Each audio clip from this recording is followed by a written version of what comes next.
మీరందరూ ఇంట్లలో నైవేద్యం పెడతారా? ఎంతమంది పెడతారు చెయ్యొద్దండి. గుళ్ళో నైవేద్యం పెడతారా?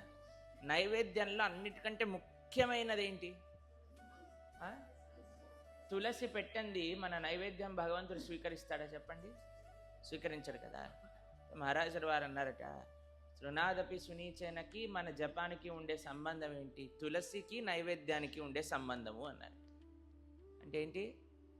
తులసి లేనిది ఎలా అయితే భగవంతుడు ఆ నైవేద్యాన్ని స్వీకరించారో, ఈ తృణాదపి సునీచేన, ఈ వినయ భావన లేనిది మన యొక్క సాధనను భగవానుడు అంగీకరించరు అని చెప్పారు.